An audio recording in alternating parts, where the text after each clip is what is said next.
Ce soir, les conservateurs font adopter une motion pour enquêter en profondeur sur la gestion de la pandémie par le gouvernement Trudeau. On en débat avec notre panel de députés. Québec prolonge d'1 mois la période de restrictions sanitaires en raison de la COVID-19. Des propriétaires de gym menacent de défier le gouvernement. Le président de la Chambre de commerce du Montréal métropolitain évoque la détresse du milieu des affaires. Et la gestion de la pandémie se complique autant du côté de Québec que d'Ottawa. L'analyse des politologues Geneviève Tellier et Daniel Bélan.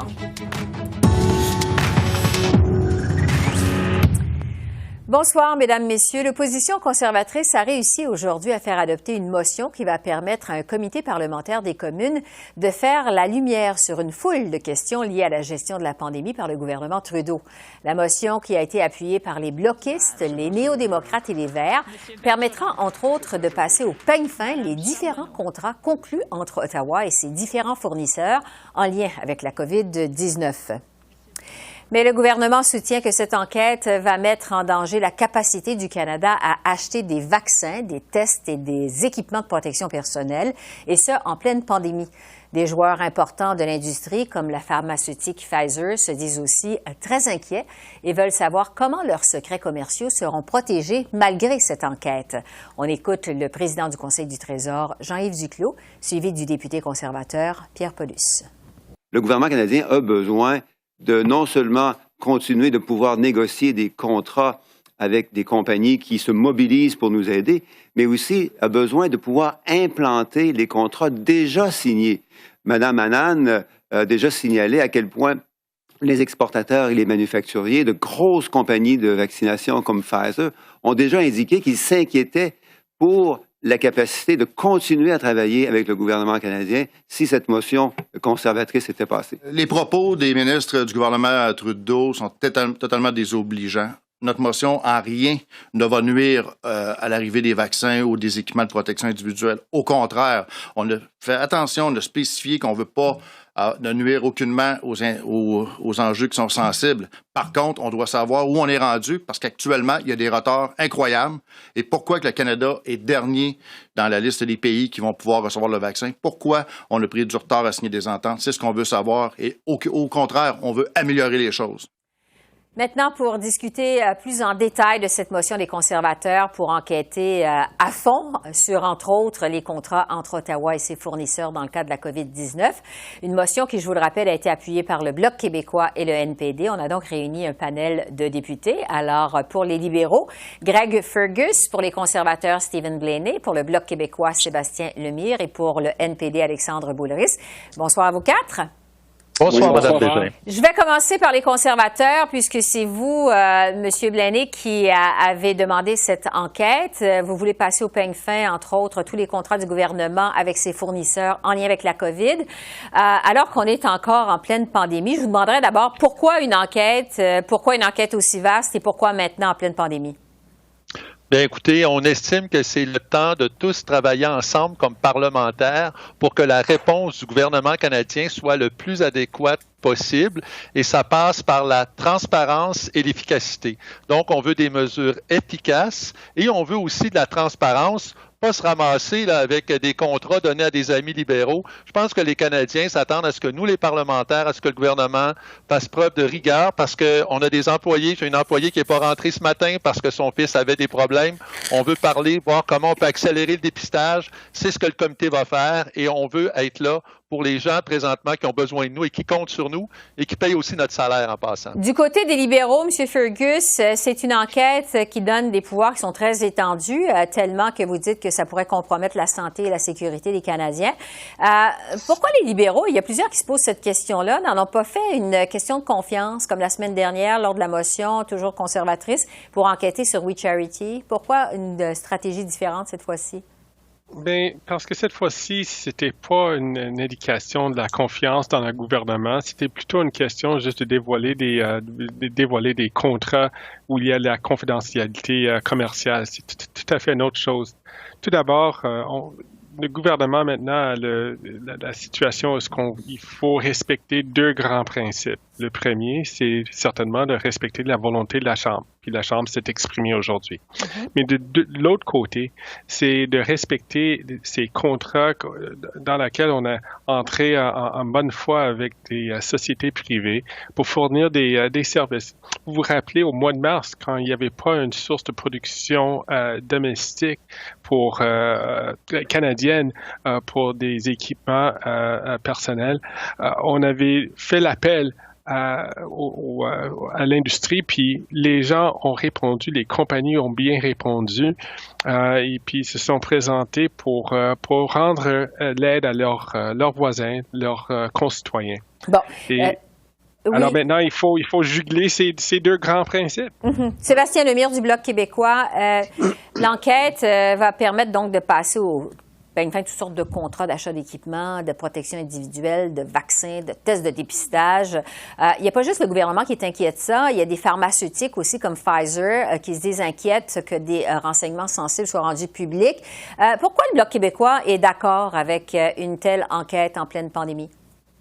Bien, on vient toujours de recevoir une alerte comme quoi l'état sanitaire va être maintenu jusqu'au 23 novembre. Donc, déjà là, on se place dans une situation dans laquelle le gouvernement a à répondre de ses actes. Le mot-clé pour moi, c'est le mot transparence. Et il faut sortir, il faut apprendre des erreurs du passé. Et dans la COVID, il y en a eu. Et par la transparence vient la responsabilité. Et ça, pour moi, c'est fondamental de ne pas se laisser intimider par le gouvernement qui va jouer, qui va avoir plein pouvoir. Et malheureusement, un contexte de gouvernement minoritaire, ça veut dire d'agir de façon transparente. Alexandre Boulris, du côté du NPD, on sait que le coprésident du groupe de travail sur l'immunité face à la COVID-19, le Dr David Naylor, s'est prononcé là-dessus en fin de semaine. En fait, il a dit qu'une telle enquête, ça risque de faire plus de mal que de bien parce que c'est trop vaste. Ça constitue en fait une distraction pour la santé publique qui est déjà débordée avec cette pandémie. Pourquoi, contrairement à la semaine dernière, lors de la motion sur We Charity,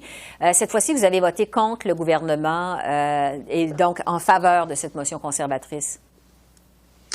Parce que la semaine dernière, le gouvernement avait de manière totalement arbitraire décidé que c'était un vote de confiance. Alors, on a voulu être responsable et se dire, sur We Charity, on ne va pas plonger les Canadiens et les Québécois en élection. On va continuer le travail au comité éthique puis finances. Malheureusement, aujourd'hui, au comité éthique, le Bloc québécois a échappé le ballon. Là. On ne comprend pas pourquoi ils ont voté avec les libéraux.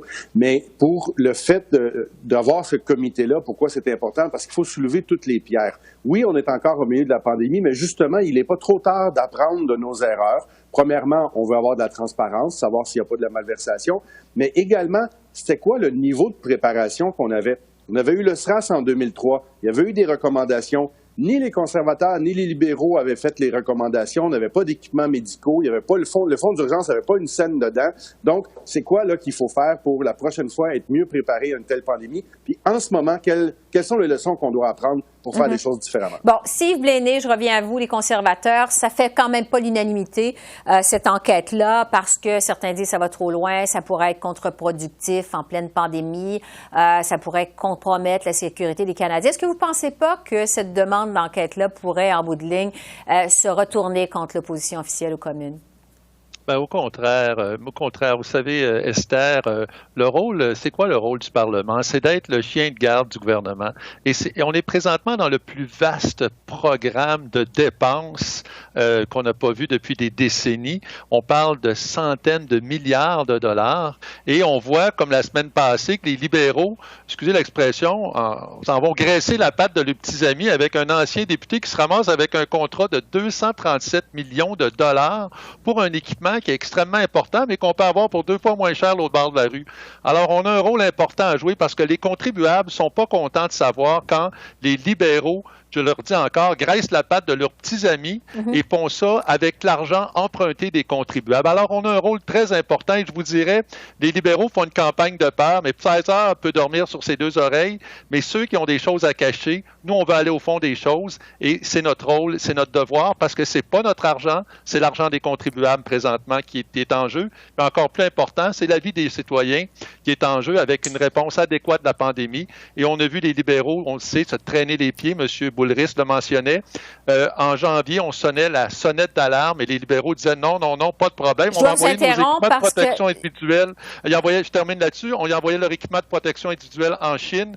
Ben, Dieu sait si on en a notre besoin et on souhaite qu'il soit manufacturé ici chez nous. Je vais vous laisser le mot de la fin, M. Fergus, des libéraux, parce que M. Blaney vient d'en faire mention de cette affaire de contrat de 237 millions de dollars pour des respirateurs que votre gouvernement a accordé à un proche des libéraux. Ça fait les manchettes, évidemment, la semaine dernière. Est-ce que vous craignez justement qu'avec une enquête comme ça, on apprenne l'existence de d'autres contrats de la sorte, que ça finisse par éclabousser votre gouvernement en bout du compte? Non, loin de là même. J'accueille avec bienvenue cette examination. Les gens vont voir que on avait bien géré leurs fonds et c'était vraiment. Je ne vais pas rentrer dans cette accusation de salissage, de la politicarie qu'ils sont en train de faire des conservateurs pendant qu'ils ils vont focaliser sur nous. Nous serons dévoués au travail numéro 1, c'est la santé et bien-être des Canadiens. C'est tout le temps qu'il nous reste. Pour les libéraux, Greg Fergus, pour les conservateurs, Stephen Blaney, pour le Bloc québécois, Sébastien Lemire et pour le NPD, Alexandre Boulris. Merci beaucoup. Merci, Mme Lafrey. Au revoir. Merci. À la prochaine. Bye-bye. Pendant ce temps, du côté de Québec, le gouvernement Legault prolonge de 4 semaines les mesures sanitaires imposées au début du mois d'octobre. Il annonce du même souffle que des amendes seront distribuées aux entreprises récalcitrantes. Une coalition formée de 200 propriétaires de gyms et de centres de yoga, entre autres, ont menacé aujourd'hui de défier les consignes de santé publique et de rouvrir leurs salles, peu importe les nouvelles consignes des autorités. La courbe des infections s'est stabilisée au Québec, mais elle ne descend pas assez au goût du premier ministre. Les propriétaires de gym ont lancé un cri du cœur au gouvernement. Acculés au pied du mur et face à des faillites imminentes, quel choix avons-nous? Monsieur Legault, Monsieur le Premier ministre, nous sommes à genoux et surtout à bout de souffle. Après de vagues de promesses, des aides qui n'en sont pas, des directives contradictoires et souvent sans assise sur une science probante, nous attendons de votre part un réel plan d'action pour faire face à la crise touchant nos PME et la santé physique et mentale des Québécoises et des Québécois. C'est pas une question de dire qu'on veut être illégal ou quoi que ce soit. C'est qu'on est rendu, on est à côté au pied du mur et on a trop de témoignages présentement de nos membres, des témoignages de gens qui sont en détresse psychologique. La loi doit être respectée, donc on va s'assurer avec les policiers que les lois soient respectées, donc les gyms ne peuvent pas être ouverts. Il y aura des amendes, effectivement. De distribuer du côté des propriétaires aussi, du côté des clients. Alors, on le voit, on sent de plus en plus de frustration chez les propriétaires de commerce et les entrepreneurs par rapport aux mesures sanitaires, par rapport aux fermetures également. Pour prendre le pouls, justement, des gens d'affaires, je rejoins Michel Leblanc, qui est président de la Chambre de commerce du Montréal métropolitain, qui est la voix, en quelque sorte, du milieu des affaires à Montréal. Bonjour, Monsieur Leblanc. Bonjour. Je le disais il y a un instant, il semble y avoir de plus en plus de frustration. Les propriétaires de gym menacent même de désobéissance civile. Est-ce que le milieu des affaires, qui est toujours en zone rouge à Montréal, est à bout de patience? Écoutez, moi, je vois ça sous l'angle de la détresse. Il faut comprendre que beaucoup d'entrepreneurs, beaucoup de propriétaires de petits commerces ont tout mis dans leur projet de vie. Donc, ils ont construit quelque chose. Et depuis plusieurs mois, les gens s'adaptent, les gens s'ajustent. Et dans bien des cas, ils ont fait tout ce qu'on attendait d'eux. Et on leur demande aujourd'hui de poser des gestes qui sont dans le fond des sacrifices. On dit pour l'ensemble de la communauté, pour notre bien-être, vous devez fermer, vous devez cesser vos opérations pendant quelque temps. Pour eux, c'est extrêmement difficile. Et donc, je pense que le premier geste à poser, c'est de les comprendre. Le deuxième geste à poser, c'est de tous s'entendre. On ne doit pas être dans de la désobéissance civile, jamais. L'État est là, l'État prend des décisions en fonction de l'intérêt collectif, en fonction des données dont il dispose. Et à ce moment-là, on doit respecter ça. Et moi, ce que j'entends du milieu des affaires, c'est en général une volonté de se conformer et de tout faire pour le mieux.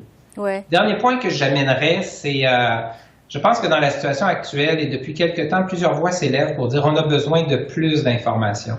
Le gouvernement prend ses décisions basées sur des données et on doit connaître ces données-là. Ça va aider tout le monde d'abord à accepter les décisions, mais aussi, dans plusieurs situations, à voir si on peut apporter des correctifs. Comment on pourrait faire pour réduire les risques d'éclosion.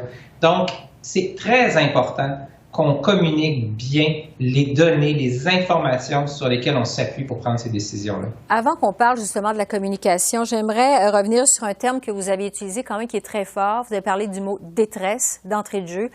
De quelle façon cette détresse se manifeste chez vos membres? C'est un immense sentiment d'impuissance. Et c'est ça qui crée la détresse. Lorsqu'on peut agir, lorsqu'on nous dit investissez, mettez du plexiglas, faites de la distanciation, déplacez les tables, on peut agir. Lorsqu'on dit aux gens vous ne pourrez pas avoir autant de clients, ben les gens revoient leurs coûts, les gens voient les programmes d'aide, les gens se disent je vais essayer de m'en sortir, mais je peux agir. Quand on dit aux gens fermez, restez fermés, attendez, et qu'il n'y a même pas de date claire où on va pouvoir revenir en affaires, c'est ça qui crée la détresse. Et je le dis, le danger auquel on fait face, c'est que pour bien jongler avec un défi majeur qui est de contrôler la pandémie, il faut garder à l'esprit qu'il y a des détresses individuelles, il y a des détresses de famille, il y a des détresses d'affaires qui sont en train de se générer.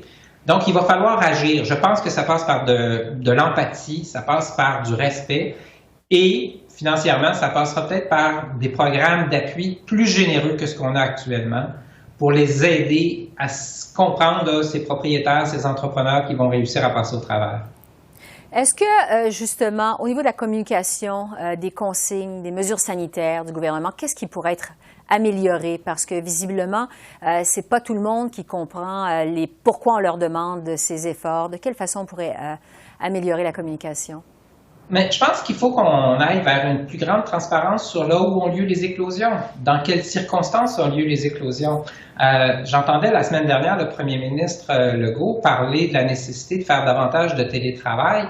Et pas plus tard qu'une semaine avant, j'avais un événement avec Mylène Drouin, la responsable de la santé publique sur Montréal, à qui je demandais qu'est-ce qui se passe dans les tours à bureau. Et elle me disait ça va très bien dans les tours à bureau. D'abord, il y a peu de monde, mais en plus, les employeurs mettent en place les consignes et les employés, les travailleurs s'y conforment. Ensuite, on disait dans le transport en commun, ça se passe bien, les gens respectent, ce n'est pas un lieu de transmission.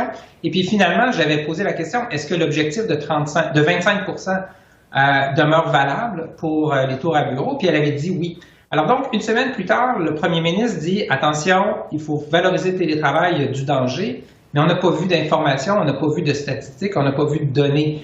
Ça aiderait tout le monde à comprendre la raison pour lesquelles, ou les raisons pour lesquelles on prend ces décisions-là, et dans une certaine mesure, à prendre par la suite des mesures pour bien protéger les travailleurs et les lieux de travail. Donc, pour moi, l'information jusqu'ici sur les mesures à prendre, port du masque, distanciation, dans les ascenseurs, dans les corridors, tout ça est bien communiqué, c'est bien mis en place par les entreprises en général. Mais ce qui manque, c'est quand ça ne va pas, qu'on comprenne qu'est-ce qui ne va pas et quelle est l'ampleur du problème. Depuis le début de la pandémie, évidemment, on a beaucoup parlé du centre-ville de Montréal qui est particulièrement touché par la crise. Il y a un sondage qui a été publié aujourd'hui que 40% des Montréalais songent à quitter Montréal. Donc, c'est beaucoup. C'est 4 Montréalais sur 10. Quel impact on pourrait prévoir de ça sur les commerces, les entreprises de la région métropolitaine? Ben, c'est clair que si ça devait se concrétiser, c'est comme ça qu'on détruit une ville, c'est comme ça qu'on détruit un centre-ville. Maintenant, moi, ce que j'ai à l'esprit, c'est que dans le passé, on a vu en période de crise des gens réagir avec beaucoup de crainte, beaucoup de détermination à dire « je ne ferai plus cela ». Je l'ai répété à plusieurs reprises, les sondages au 11 septembre disaient « les gens ne voyageront plus de la même façon, voyageront moins et on ne voudra plus travailler dans des tours ». Or, qu'est-ce qu'on a vu quelques temps après? Les gens ont commencé à voyager et les centres-villes se sont développés et New York a très bien été. Donc, je me méfie des prophètes ou des oracles qui nous prédisent pendant la crise ce qu'on va faire après la crise. Par contre, ce que j'en conviens, le télétravail en mode hybride, maison-travail, va sûrement se généraliser beaucoup plus. Les gens vont être plus sensibles à utiliser les transports en commun versus la voiture. Il y a beaucoup de choses qui vont probablement évoluer, mais je pense que les villes sont là pour durer. Si je devais rajouter un élément qui ressort clairement, durant l'été, c'est comme si les milieux de travail ont appris comment le télétravail pouvait être une bonne façon de faire. Mais je vous dirais, depuis un mois, j'entends beaucoup des entrepreneurs, des patrons me dire, Michel, c'est une étude d'anthropologie en temps réel. Or, ce qu'on s'aperçoit, c'est qu'il y a une raison pour laquelle, depuis des millénaires, on veut se rencontrer pour travailler ensemble. Le contact physique, le contact humain, c'est très important pour le lien de confiance et la prise de décision. Oui, ça revient à un besoin finalement qui est élémentaire. Michel Leblanc, président de la Chambre de commerce du Montréal métropolitain, merci beaucoup d'avoir répondu à nos questions. Merci. Merci. Au revoir. Au revoir. Alors, on en a eu une autre belle illustration aujourd'hui, la pandémie qui amène son lot de défis à tous les paliers de gouvernement. Je vais analyser ça avec nos politologues Geneviève Tellier et Daniel Bélan. Bonjour à vous deux. Bonjour. On va commencer par la situation au Québec. Bon, on l'a vu, les propriétaires de commerce situés en zone rouge menacent de se livrer à de la désobéissance civile. Je vais commencer avec Daniel, tiens, ce soir. Daniel, est-ce que la situation commence à se corser, vous pensez, pour le gouvernement Legault? C'est-à-dire qu'il faut comprendre que M. Legault, c'est un ancien homme d'affaires qui prend l'économie à cœur et aussi qui a vraiment donné une place importante à l'économie dans sa plateforme et dans son discours politique depuis longtemps. Et lorsque des petites et moyennes entreprises, surtout des petites entreprises dans ce cas-là, se révoltent, c'est sûr que ça crée un problème pour la coalition Avenir Québec, parce que je pense que beaucoup de petits entrepreneurs qui font partie de cette coalition-là, ou au moins qu'il y a une proximité idéologique entre ces entrepreneurs-là et la CAQ. Mm-hmm. Donc, je pense que oui, ça augure mal pour François Legault, surtout qu'on ne sait pas comment on va répondre. Est-ce qu'on va, si les gyms réouvrent sans permission du gouvernement, est-ce qu'on va envoyer la police pour les fermer? Qu'est-ce qui va se passer? Donc, ça pourrait créer du grabuge et des problèmes pour le gouvernement Legault, en effet. Geneviève, parce que s'il y a eu une constance depuis le tout début de cette crise au mois de mars, c'est bien la popularité du gouvernement de la CAQ qui est vraiment restée très élevée de sondage en sondage. Est-ce qu'on peut penser que l'adhésion des Québécois envers la gestion de la pandémie par le gouvernement Legault pourrait être en train de commencer à s'effriter?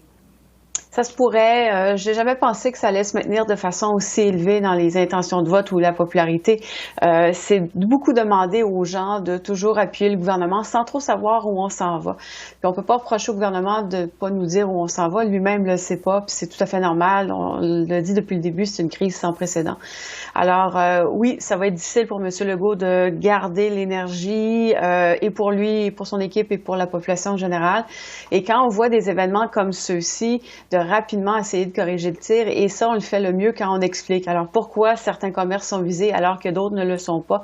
Je pense que c'est un exercice pédagogique, encore une fois, que va devoir faire le gouvernement Legault. On va faire maintenant un saut du côté d'Ottawa parce que c'est compliqué, là aussi, pour le gouvernement Trudeau. Les conservateurs qui ont déposé avec succès aujourd'hui une motion pour enquêter de fond en comble, en fait, sur la gestion de la crise, de la pandémie. C'est très large, l'opposition qui veut voir tous les contrats conclus par Ottawa avec ses fournisseurs, même si certains contiennent en fait des informations qui sont sensibles.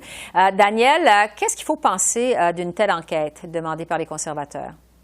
Ben, écoutez, je pense que les conservateurs et avec l'appui du Bloc veulent vraiment un peu trouver de nouveaux problèmes ou le but, c'est en fin de compte, c'est d'embarrasser le gouvernement Trudeau en essayant de trouver des anomalies dans des contrats, aussi parce que bon, le Canada aurait pu répondre de façon plus efficace à la pandémie, on le sait déjà. Donc, en ayant accès à plus de documents, y compris les documents avec des informations sensibles, on va essayer de regarder tout ça de près, d'avoir un comité sur la santé qui existe déjà, mais qui va regarder, qui va explorer ces documents-là.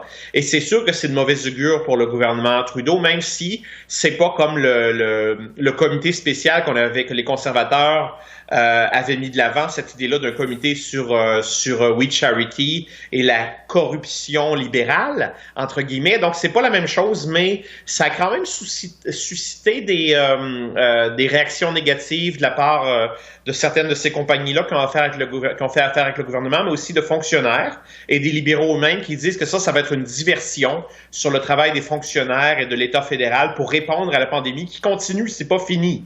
Donc, il y a toujours un désaccord là-dessus, mais donc c'est une mauvaise nouvelle pour les libéraux, le fait que ces documents-là vont être rendus publics, ou en tout cas vont être disponibles aux membres du comité sur la santé. Geneviève, qu'est-ce qu'il faut penser du fait que les libéraux ont décidé de ne pas en faire une question de confiance? Ils n'ont pas adopté finalement la même stratégie que la semaine dernière. Daniel en parlait il y a un instant avec la motion pour enquêter sur We Charity.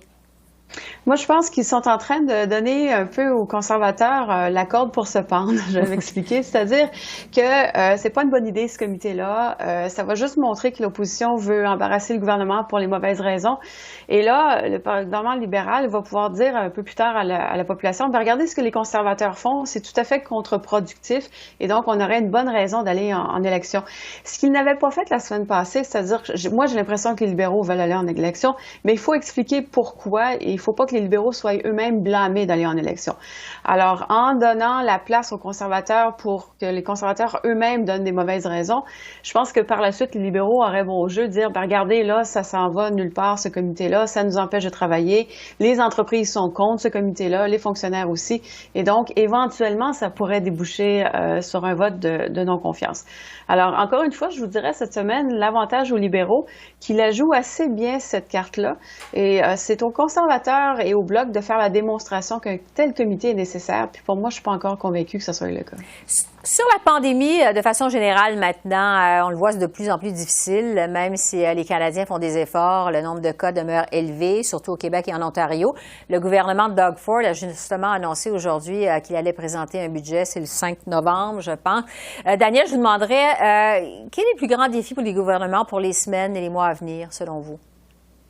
Le grand défi, évidemment, c'est l'équilibre entre l'économie et la santé publique. Et ça, c'est les gouvernements vraiment ont de la difficulté de trouver le bon équilibre, un équilibre qui change en fonction de la situation sur le terrain en matière de sanitaire. Et donc, trouver cet équilibre-là, c'est difficile. On l'a vu au Québec, il y a eu des problèmes lors de la réouverture des écoles il y a quelques mois. Là, on a le débat sur les gyms. Donc, qu'est-ce qui doit rester fermé? Qu'est-ce qui doit être ouvert? Comment favoriser quand même la reprise économique, mais sans que ça ait un coût significatif en matière de santé publique, sans que ça engorge les hôpitaux et que ça mène à la mort de plus de gens. Donc, ça, c'est tous les gouvernements dans les pays occidentaux, en tout cas, et ailleurs dans le monde, qui doivent affronter ce défi-là, et c'est pas facile. Ouais, ça se complique et ça change tellement rapidement sur le terrain aussi. Oui, c'est ça. En tout cas, un qui a gagné son pari, Geneviève, par rapport à la COVID, c'est John Horgan en Colombie-Britannique, qui a obtenu sa majorité finalement samedi après avoir déclenché des élections précipitées en pleine pandémie. Est-ce que c'est justement sa gestion de la pandémie qui lui a fait gagner son élection? Un facteur extrêmement important, oui. Puis c'est très convaincant. C'est 55 comtés. Il y en avait besoin de 44. Il y en avait 41. Alors vraiment, victoire sur toute la ligne. On verra avec le dépouillement des votes qui restent parce qu'on n'a pas tous les résultats pour le vote par la poste si ça se maintient, mais c'est clair. Alors oui, très bonne gestion de la crise. Mais je voudrais qu'il y ait un autre facteur qu'on voit depuis qu'il est arrivé au pouvoir. C'est la façon qu'il a de collaborer avec les autres partis. Et ça, c'est reconnu. La population aime beaucoup plus la collaboration que la confrontation. Puis M. Horgan a collaboré depuis 3 ans avec les Verts et a été capable de montrer à la population colombie-britannique qu'il était l'homme de la situation et qu'il était prêt au compromis. Et à mon avis, c'est ce qui explique la grande victoire qu'il y a eu en fin de semaine. Et on va garder un œil sur les élections en Saskatchewan ce soir. Geneviève et Daniel, merci beaucoup. Merci. À la semaine prochaine. Merci. Bye-bye. Et puis en terminant, je vous invite justement à regarder la couverture des élections en Saskatchewan ce soir à compter de 22h, donc une couverture spéciale à notre antenne. Alors voilà, c'est comme ça qu'on a vu l'essentiel de l'actualité de ce lundi 26 octobre sur la colline parlementaire à Ottawa. Esther Bégin qui vous remercie d'être à l'antenne de CEPAC, la chaîne d'affaires publiques par câble. Je vous souhaite une excellente fin de soirée et à demain. Au revoir.